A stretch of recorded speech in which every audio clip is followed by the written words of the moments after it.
محاسن موتاكم أو كما قال عليه الصلاة والسلام. கண்ணியமான அல்லாஹ்வின் நல்லடியார்களே, பெரியவர்களே, சகோதரர்களே, அல்லாஹ் நம் அனைவருக்கும் தீனுடைய மேலான விளக்கத்தை தந்தல்வானாக. தீனின் பிரகாரம் நம்முடைய வாழ்வின் கடைசி தருணம் வரை நிலைத்து நின்று அமல் செய்யக்கூடிய பாக்கியத்தை நசீபாக்குவானாக. அன்பான சகோதரர்களே, பெருமானார் ஸல்லல்லாஹு அலைஹி வஸல்லம் ஒரு ஹதீஸிலே சொன்னார்கள், லா ஹஸத இல்லா ஃபீ இஸ்னைன். பொறாமைப்படுவதாக இருந்தால் 2 பேரை பார்த்து பொறாமைப்பட்டுக் கொள்ளலாம். பொதுவாகவே பொறாமை என்பது தடுக்கப்பட்டது. யாரை பார்த்தும் பொறாமப்படக்கூடாது. அவரவர்களுடைய வாழ்க்கையை வாழ்கின்றார்கள். ஒருவரை பார்த்து நாம் பொறாமை கொண்டோம் என்றால் அல்லாஹுடைய நாட்டத்தின் மீது நாம் விமர்சனம் செய்கின்றோம் என்று அர்த்தம்.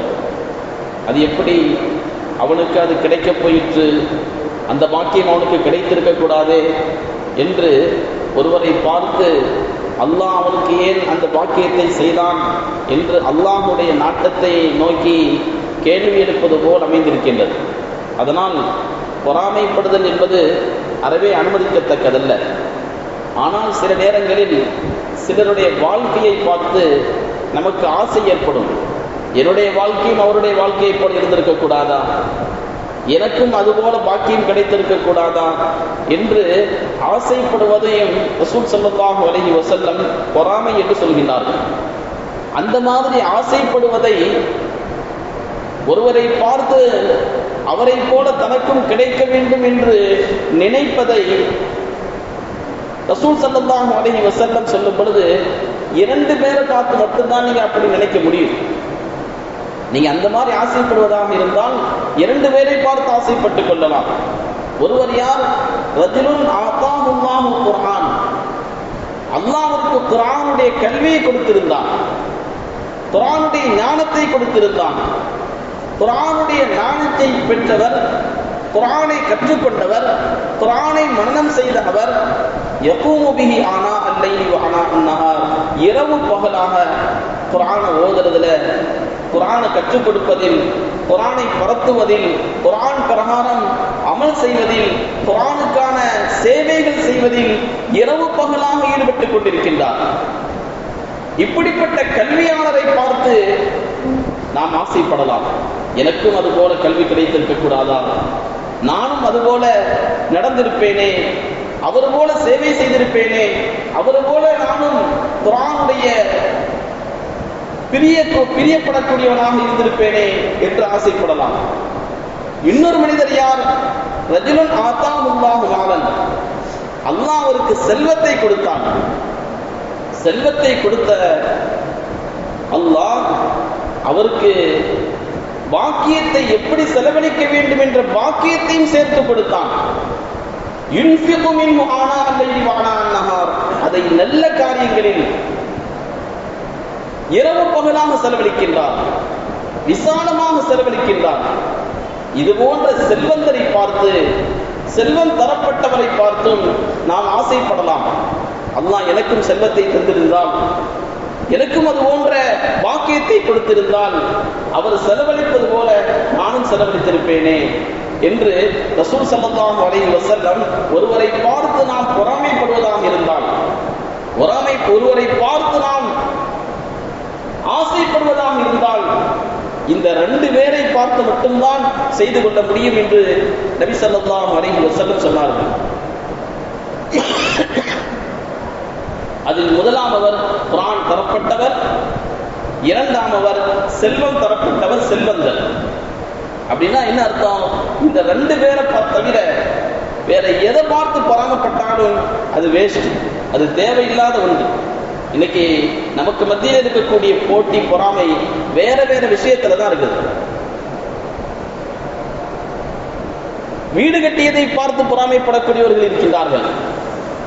நல்ல ஆடை உடுத்தியவரை பார்த்து பொறாமைப்படக்கூடியவர்கள் இருக்கின்றார்கள். கொஞ்சம் நம்மளை விட அவன் கொஞ்சம் கலராக இருக்கின்றான், கலரை பார்த்து பொறாமைப்படக்கூடியவர்கள் இருக்கின்றார்கள். தேவையில்லாத விஷயங்களுக்கெல்லாம் பொறாமை பொறாமைப்படக்கூடியவர்கள் இருக்கின்றார்கள். நபி சொன்னார்கள், அது எல்லாம் தேவையில்லாதது, அதனால உங்களுக்கு எதுவும் மிஞ்சாது. நீங்கள் ஆசைப்படுவதாக இருந்தால், பொறாமைப்படுவதாக இருந்தால் இந்த 2 பேரை பார்த்து பொறாமைப்படுங்கள் என்றார்கள். அப்ப இந்த 2 பேரை நம்ம சமுதாயத்தில் அதிகமா பேசிக்கிட்டே இருக்கணும். ஒருத்தர் ஆலிமை பார்த்து அதிகமா பேசணும். ஒரு ஆலிமை போல வாழணும், ஒரு ஆலிமை போல குர்ஆன் ஓதணும், ஒரு ஆலிமை போல செயலாற்ற வேண்டும், அந்த ஆலிமை போல சேவை செய்ய வேண்டும் பேசணும். அதுபோல சிறந்த செல்வந்தர்கள், அந்த செல்வந்தர்கள் செய்த சேவைகள், அதை பற்றி நம்ம பேசணும். அப்படியாவது நமக்கு ஆசை ஏற்படாதா என்ற எண்ணத்திலே இந்த 2 தரப்பினர்களை பற்றி நாம் பேச வேண்டும். அன்பு சகோதரர்களே, பெரியவர்களே, அந்த அடிப்படையில் நம்முடைய சமகாலத்தில் வாழ்ந்த 2 செல்வந்தர்களை பற்றி பேசுவதுதான் இந்த ஜும்மாவுடைய உரையுடைய நோக்கம்.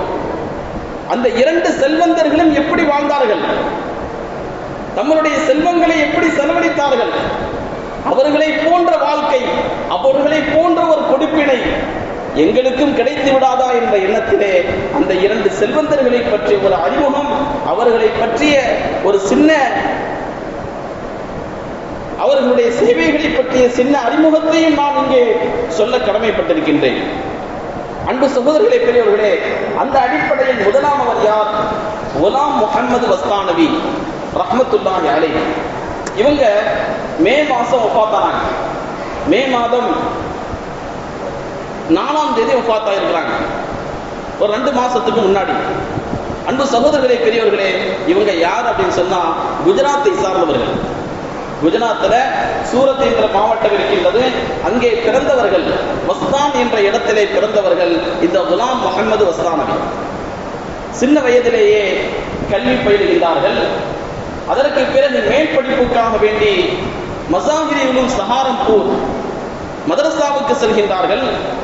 அங்கே மௌலானா ஷேகுல் ஹதீஸ் மௌலானா ஜக்கரியா ரஹ்மத்துல்லாஹி அலைஹி, மௌலானா யூனுஸ் சாப் ரஹ்மத்துல்லாஹி அலைஹி இவர்களிடத்தில் கல்வி பயில்கின்றார்கள். ஆலிமாக உருவெடுக்கின்றார்கள். ஒரு ஆலிமாக ஆனதற்கு பிறகு கல்வி சேவை செய்வதற்கு மைதானத்திற்கு வருகின்றார்கள், மக்களுக்கு மத்தியில் பாடுபடுகின்றார்கள். பல மதரசாக்களில் சேவை செய்தவர்கள். மகாராஷ்டிரா மாநிலத்திலே ஒரு ஏரியா இருக்கின்றது, அக்குல்குவா என்ற ஏரியா. அந்த ஏரியா கொஞ்சம் பின்தங்கிய ஏரியா. அந்த மாதிரி ஏரியாவுக்கு சென்று, கொஞ்சம் நகரங்களாக இருந்தால், ஜன நடமாட்டம் அதிகமாக இருக்கக்கூடிய பகுதியாக இருந்தால் சீக்கிரமாக குர்ஆனை கற்றுக் கொடுப்பதற்கு ஆட்கள் கிடைப்பார்கள். குர்ஆனை படிப்பதற்கான மதரசாக்கள் அங்கே இருக்கும். ஆனால் ரொம்ப தூரமான பகுதிகளில், கிராம பகுதிகளில், ஓரஞ்சாரங்கள்ல அங்கே என்ன வசதி இருக்க போகின்றது? அந்த மாதிரி பகுதிக்கு சென்று குலாம் முஹம்மது வஸ்தானவி ரஹ்மத்துல்லாஹி அலைஹி மதரசாவை ஆரம்பிக்கின்றார்கள். மதரசா இஷாஅத்துல் உலூம். அந்த மதரசா எந்த அளவிற்கு அதை முன்னேற்றுகின்றார்கள் என்று சொன்னால், ஒரு கட்டத்திலே அந்த மதரசாவில் பயிலக்கூடிய மாணவர்கள் 10,000 பேர். 10,000 பேருக்கு கல்வி கொடுக்கக்கூடிய அளவிற்கு ஒரு பெரிய மதரசாவை உருவாக்கியது குலாம் முஹம்மது வஸ்தானவி ரஹ்மத்துல்லாஹி அலைஹி அவர்கள் செய்த சாதனை. அது மட்டுமல்ல, இந்திய முஸ்லிம்களை பார்க்கின்றார்கள். இன்று இந்திய முஸ்லிம்கள் பல நேரங்களிலே பின்தங்கியவர்களாக இருக்கின்றார்கள். நாம் மார்க்க ரீதியான ஒரு ஏற்பாட்டை செய்துவிட்டோம். ஆனால் உலக தேவை, உலக கல்வி இருக்கின்றது. உலக கல்விக்காக வேண்டியும் நாம் பாடுபட வேண்டும் என்று குலாம் முஹம்மது வஸ்தானவி ரஹ்மத்துல்லாஹி அலைஹி அவர்கள் கவலைப்படுகின்றார்கள். அதற்காக பாடுபடுகின்றார்கள். பாடுபட்டால் கிடைக்கும்.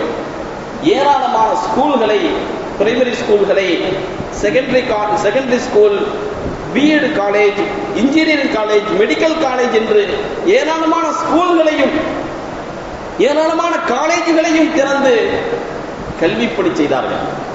அன்பு சகோதரர்களே, பெரியவர்களே, அவுரங்காபாத் மாவட்டத்திலே ஒரு பெரிய Indian institute of medical science and research centre, medical science of college, MCI, அதற்கு அங்கீகாரம் கொடுத்த முதல் காலேஜ் என்றால் அதுதான் என்று சொல்வார்கள். அப்படிப்பட்ட ஒரு பெரிய இன்ஸ்டிடியூட்டையே, நிறுவனத்தையே நிறுவி உலக அளவிலே பிரசித்தி பெற்றவர்கள். அவர்கள் வஃபாத்தானது ஒரு பேரிழப்பு.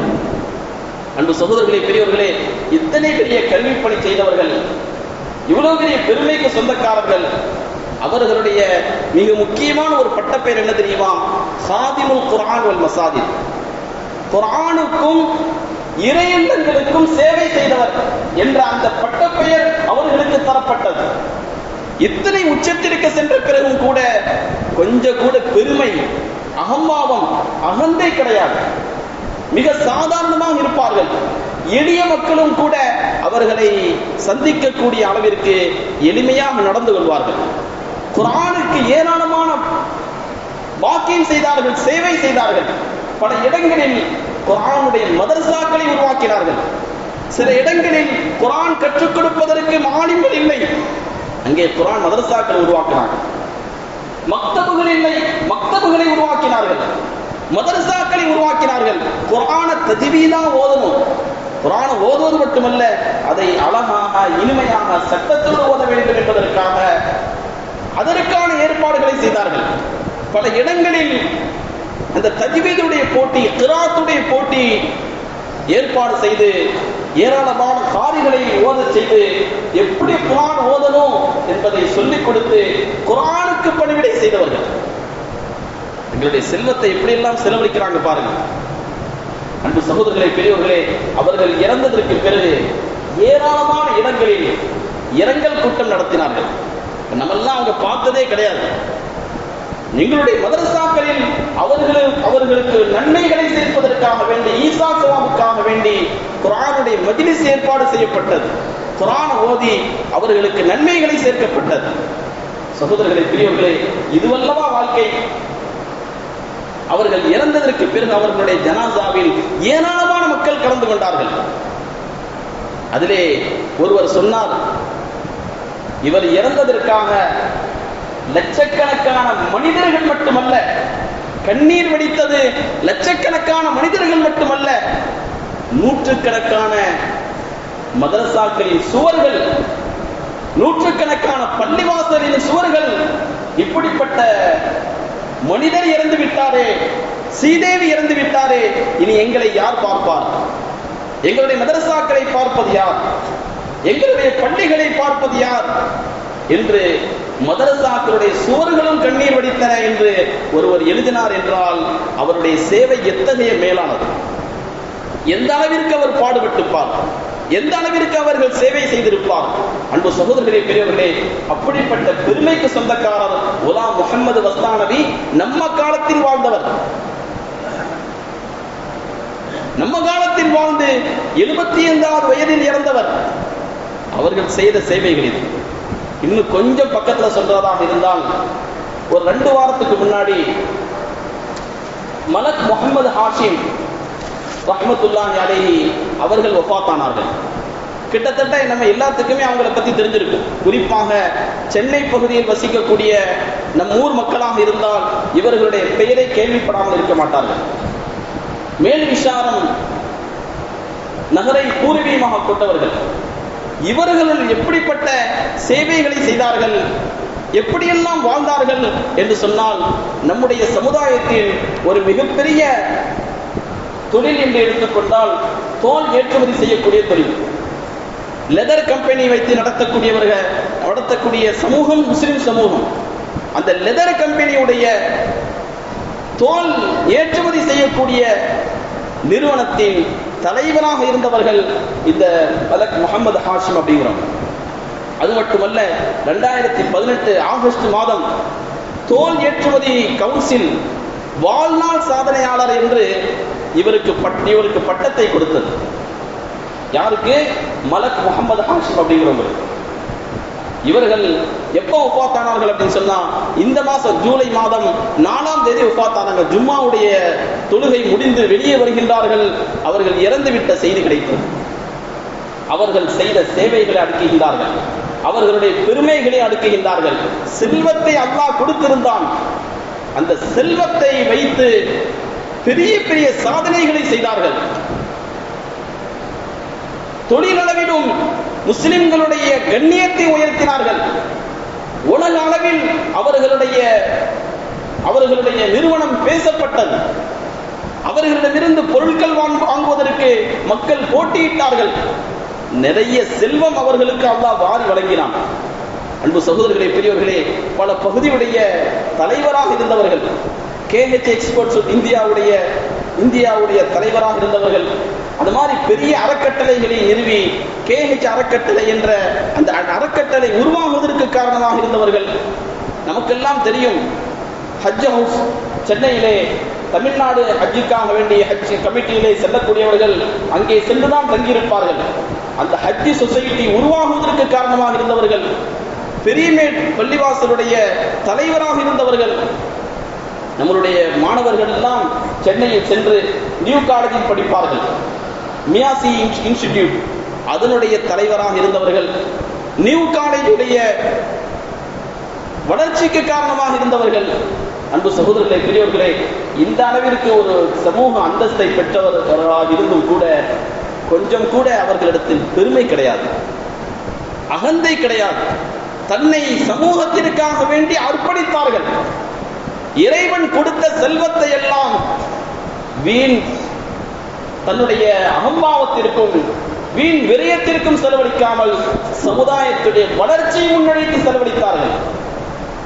பாக்கியாத்து சாலிஹாத் தமிழ்நாட்டுடைய மிக பழமையான மதரசா, அந்த மதரசாவுடைய கட்டிடங்களை சீர்தூக்கியவர்கள். அது மட்டுமல்ல, மிஃப்தாஹுல் உலூம் என்ற ஒரு மதரசா மேல் விசாரத்தில் இருக்கின்றது. அந்த மதரசாவை நிதியவர்கள். அன்பு சகோதரர்களே, பெரியவர்களே, ஏராளமான இடங்களில் பல கிராமங்களில் பள்ளிவாசல்கள் இல்லை, அந்த பள்ளிவாசல்களை கட்டி கொடுத்தவங்க. மதரசாக்கள் இல்லை, மதரசாக்களுக்கு உதவி செய்தவர்கள். பல இடங்கள்ல அலிப்பே சொல்லிக் கொடுப்பதற்கு மக்தபுகள் இல்லை, அந்த மக்தபுகளை உருவாக்கி கொடுத்தாங்க. சமூக காரியம் என்றால் முதலில் அவர்கள் தான் நினைவுக்கு வருவார்கள். கொரோனாவுடைய காலத்தில் ஏராளமான மக்கள் வாழ்வாதாரத்தை இழந்து உணவுக்கு தவித்துக் கொண்டிருந்தார்கள். அந்த நேரங்களில் வாரி வாரி வழங்கியவர்கள். எந்த ஒரு சமுதாய காரியம் என்றாலும் அவர்கள் நினைவுக்கு வருவார்கள். உடனே எந்த விதமான கேள்வி கணக்கும் இல்லாமல் உதவியை வாரி வாரி வழங்கியவர்கள் இந்த மலக் முகமது ஹாஷிம். இன்னைக்கு நம்ம அவர்களுடைய பெருமைகளை நினைவு கூறுகின்றோம், அவர்களுடைய சாதனைகளை பற்றி பேசுகின்றோம். அன்பு சகோதரர்களே, இவர்களெல்லாம் சமகாலத்தில் வாழ்ந்த செல்வந்தர்கள். அல்லாஹ் அவர்களுக்கு செல்வத்தை கொடுத்திருந்தான். மட்டுமல்ல, அந்த செல்வத்தை எப்படி செலவழிக்க வேண்டும் என்ற அறிவையும் கொடுத்திருந்தான். அவர்கள் செலவழித்தார்கள். பல நிறுவனங்களை உருவாக்கினார்கள், பல மாணவர்களை உருவாக்கினார்கள், துஆ செய்யக்கூடியவர்களை உருவாக்கினார்கள். அவர்கள் மண்ணை விட்டு மறைந்து விட்டார்கள். ஆனால் இன்றளவிலும் அவர்களுக்காக துஆ செய்யக்கூடிய ஏராளமான உலமாக்கள், ஏராளமான ஹாஃபிஸ்கள் இருக்கின்றார்கள். அன்பு சகோதரர்களே, இதுவல்லவா வாழ்க்கை? இப்படிப்பட்ட வாழ்க்கையை வாழுவதற்கு ஒவ்வொருவரும் ஆசைப்பட வேண்டும். இதைத்தான் நபி ஸல்லல்லாஹு அலைஹி வஸல்லம் சொன்னார்கள், நீங்கள் பொறாமைப்படுவதாக இருந்தால் ஆலிமை பார்த்து பொறாமைப்படுங்கள், அல்லது தங்களுடைய செல்வங்களை சமுதாய வளர்ச்சிக்காக வேண்டி வாரி வழங்கக்கூடிய செல்வந்தர்களை பார்த்து பொறாமைப்படுங்கள். எனக்கும் அல்லாஹ் செல்வத்தை தர வேண்டும், நானும் அவர் போல செலவழிக்க வேண்டும் என்ற எண்ணம் கொள்ளுங்கள் என்று நபி ஸல்லல்லாஹு அலைஹி வஸல்லம் சொன்னார்கள். இன்று இந்த மாதிரி செல்வந்தர்கள் எல்லாம் உலகை விட்டு சென்று கொண்டிருக்கின்றார்கள். எதிர்காலம் என்ன ஆகுமோ? எதிர்காலத்தில் சமுதாய தேவைகளுக்காக வேண்டி செலவழிக்கக்கூடியவர்கள், வாரி வழங்கக்கூடியவர்கள், அவர்கள் உருவானார்களா என்ற எண்ணத்தோடு சமூகம் இன்னைக்கு அவர்களுக்காக துஆ செய்து கொண்டிருக்கின்றது. அன்பு சகோதரர்களே, பெரியவர்களே, இன்னைக்கு செல்வந்தர்கள் என்றால் ஆடம்பரமாக திருமணம் செய்பவர்கள் அல்லது வீண் விரயம் செய்பவர்கள், விளையாட்டு போன்ற காரியங்களுக்காக வாரி வழங்கக்கூடியவர்கள் என்ற நிலையில்தான் நம் காலத்தில் செல்வந்தர்கள் இருக்கின்றார்கள். இது போன்ற செல்வந்தர்கள் இறந்து போனதற்கு பிறகும் கூட, மறைந்து போனதற்கு பிறகும் கூட அவர்களுடைய சேவைகளையும் அவர்கள் சமுதாயத்திற்கு செய்த பங்குகளையும் பங்களிப்புகளையும் எண்ணி துஆ செய்யக்கூடிய செல்வந்தர்களாக நம் காலத்து செல்வந்தர்கள் இருக்கின்றார்களா என்பதை சுய பரிசோதனை செய்யக்கூடிய காலமாக இருந்து கொண்டிருக்கின்றது. எனவே அன்பு சகோதரர்களே, பெரியோர்களே, இது போன்ற நல்லவர்களைப் போல நாம் நம்முடைய வாழ்க்கையை வாழ வேண்டும். கல்வியாளனாக வாழ வேண்டும். செல்வம் இருந்தால் இது போன்ற செல்வத்தை சிறந்த முறையிலே சிறந்த காரியத்திற்கு செலவழித்து வாழக்கூடிய செல்வந்தர்களாக வாழ வேண்டும். ஒன்று அப்படி வாழ வேண்டும், அல்லது ஆசையாவது பட வேண்டும். இந்த இரண்டுக்குமே கூலியிருக்கின்றது என்பதை ரசூலுல்லாஹி ஸல்லல்லாஹு அலைஹி வஸல்லம் தங்களுடைய ஒரு ஹதீஸிலே சொல்லி காட்டியிருக்கின்றார்கள். எனவே அந்த சகோதரர்களே, பெரியோர்களே, வல்ல அல்லாஹு தஆலா இது போன்ற நல்லடியார்களை முன்மாதிரியாக எடுத்து வாழக்கூடிய பாக்கியத்தை நம் எல்லோருக்கும் தந்தருள்வானாக. நீண்ட நெடிய நாட்கள் நோய் நொடி இல்லாமல் சுகத்தோடு இன்பத்தோடு வாழ்ந்து அல்லாஹுவை நின்று வழிபட்டு வாழக்கூடிய உயர்ந்த பாக்கியத்தை அல்லாஹ் நம் எல்லோருக்கும் தந்தருள்வானாக என்ற நல்ல துஆக்களோடு உங்கள் எல்லோரின் துஆவை ஆதரவை என் வார்த்தைகளை நிறைவு செய்கின்றேன். வாஹிர் தஅவானா அல்ஹம்துலில்லாஹ்.